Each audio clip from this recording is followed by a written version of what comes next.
de Link qui apparaît dans Zelda. Donc on va parler plus précisément de The Legends of Zelda. Legends of Zelda. Et d'ailleurs, ce qu'on entend derrière, donc c'est Majora Mask, c'est la soundtrack complète donc de Legends of Zelda. Ça dure 1h55. C'est le début là. Ouais, c'est que le début. Donc la dernière fois, je vous avais parlé d'un petit charpentier qui était devenu quelques années plus tard un plombier sous le nom de Mario, de son créateur Shigeru Miyamoto. Et donc là, je vais vous parler un petit peu de The Legend of Zelda. Donc je vais revenir sur ce bon vieux Miyamoto, donc qui avait lancé Mario début des années 80 et donc c'était le début des jeux sur console et donc les Japonais, Miyamoto particulièrement, il a senti le filon derrière, hein, comme tout bon créateur, producteur qui se respecte. Et homme d'affaires peut-être aussi. Et homme d'affaires forcément. Il s'est dit tiens, et si on allait lancer d'autres trucs pour se remplir les poches. Et donc voilà, il a commencé à réfléchir avec son ami Takashi Tetsuda et ensemble ils ont décidé de lancer un peu la nouvelle star de Nintendo, donc un peu comme The Voice, Star Academy et compagnie, tu vois, ils se sont dit et si on organisait un casting pour dénicher notre futur champion au masculin ou au féminin, Ouais. et pour pouvoir en faire une nouvelle licence à cash. Et donc ils ont réfléchi et puis là un jour bim, ils ont trouvé le truc. Donc là ils sont tombés sur un petit gars du nom de Link, donc un petit gars humain, elfe, oreilles pointues, et celui-là en fait ils voulaient lui donner un truc en plus, c'était la particularité vraiment de se déplacer dans tous les sens. Ouais. Donc ils ont commencé le tournage du premier jeu vidéo en 1986. Donc ça s'est bien passé. Donc le jeu vidéo, hein, c'est Legend of Zelda.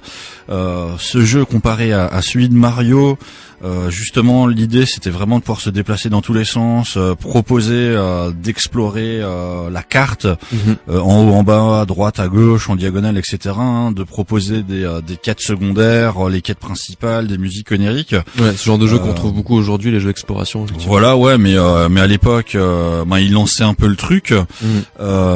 Contrairement à Mario, le héros Link, lui, donne pas son nom à la franchise, puisque la franchise c'est Legend of Zelda, donc c'est Zelda. Donc qui est Zelda en fait? Zelda, comme d'habitude, c'est le nom de la princesse du royaume. Toujours l'histoire de princesse. Voilà, donc il y a une princesse. La princesse doit être sauvée comme d'habitude. La princesse, elle s'appelle Zelda en l'honneur de la femme de Francis Scott Fitzgerald qui a écrit Gatsby le Magnifique. Donc Zelda Fitzgerald, donc qui a donné le nom à la princesse. Et donc qu'est-ce qui se passe? On est dans un univers, on a la princesse à sauver comme d'habitude. Pour ce jeu-là, en fait, Miyamoto, quand il a commencé à le développer, il s'est dit qu'est-ce que je vais faire, machin. Donc il a eu une super idée de fou, c'est il a pris sa petite voiture de l'époque, il a pris son sac, il est allé à la campagne et il a commencé un peu à se trimballer à la campagne comme ça, tu vois, un peu dans les forêts japonaises et compagnie. Et en fait c'est là où l'univers que vous allez retrouver dans le jeu de base et les jeux après, en fait il vient, c'est que il s'est promené et il a essayé de reproduire en fait un peu ce côté jardin, les grandes prairies, voilà, que il se trouvait pas loin de chez lui. Ouais. Et donc ils l'ont créé en jeu vidéo. Donc le tout premier jeu qui est sorti en 86, l'action se déroule donc dans le royaume d'Hyrule. Hyrule, pour ceux qui veulent l'écrire.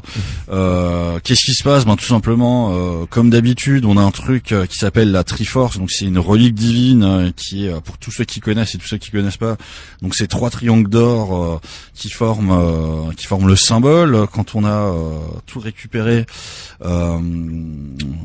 celui qui réussit à récupérer la Triforce et qui la touche, il verra son vœu exaucé. D'accord. Et en fait, donc le scénario global, hein, c'est on a la princesse, on a la Triforce, on a Link, et comme d'habitude, Link va devoir sauver la princesse, récupérer la Triforce. Et pour tous ceux qui ont pu jouer ou ne pas jouer à tous les jeux, globalement, c'est toujours un peu la même histoire.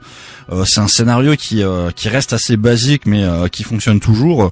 Donc Link, face à lui, qu'est-ce qu'il a? Il a le Seigneur du Mal. qu'on appelle Ganondorf. Ok. Donc voilà, pour tous ceux qui connaissent, encore une fois, il y a le méchant qui apparaît, qui souvent kidnappe la princesse, Classique. comme dans Mario. Hein. Et après, qu'est-ce qu'il fait Link? Eh ben, il a je sais pas combien d'heures de jeu pour aller récupérer la princesse et mettre une tannée au grand méchant. Ouais. Alors Mario, lui, il était en bleu et en rouge, et là, vert. les créateurs, ils se sont dit, tiens, et si on allait mettre en vert, hein, ce petit côté peut-être écolo, Ah, peut-être le début de la forêt, tu vois. un jeu vidéo éco-conscient. Peut-être. Voilà. Donc dans tous les jeux, qu'est-ce que fait le joueur? Il explore des donjons, des temples. Il y a des énigmes, il y aura des combats, il y aura des combats contre des sous-boss, des boss, et généralement, donc on a des thématiques au niveau des donjons. Hein. Donc là, pareil, l'eau, le feu, la forêt, etc. Ouais. L'esprit, donc ça c'est dans Ocarina of Time. Donc là, on a aussi un petit côté effectivement écolo, proche de la nature, qui apparaissent. Et le joueur, qu'est-ce qu'il a? Il gagne des armes, des pouvoirs, etc. Des objets. Ouais. Après, ça peut être un objet unique qui lui permettra de poursuivre sa quête. Donc il y a un côté lootage aussi, comme on dit, donc chercher. Voilà, récupérer des objets pour pouvoir réussir un autre donjon, etc. Ouais. Donc là, on est toujours dans des univers fantastiques.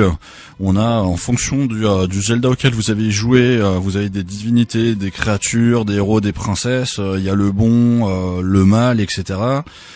Comme d'habitude, vous allez représenter le bien et vous allez devoir affronter les forces du mal.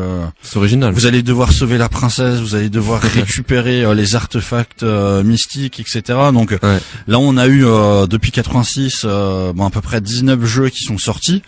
Donc on a Zelda 2, The Adventure of Link. Donc il a eu le droit à un titre avec son nom dès la deuxième édition, sortie en 87. En 91, on a The Legend of Zelda, A Link to the Past. Donc là, ça sort sur Super Nintendo. Ensuite, on a Link's Awakening, sorti en 93. Ocarina of Time en 98. Là, on passe sur Nintendo 64. Majora's Mask, sorti en 2000, toujours sur 64.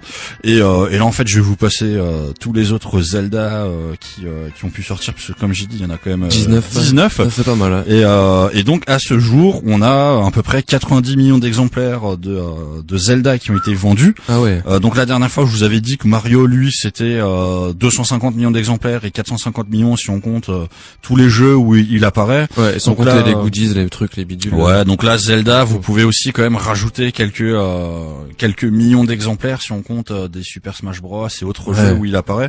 Donc ça reste une franchise qui marche vraiment pas mal.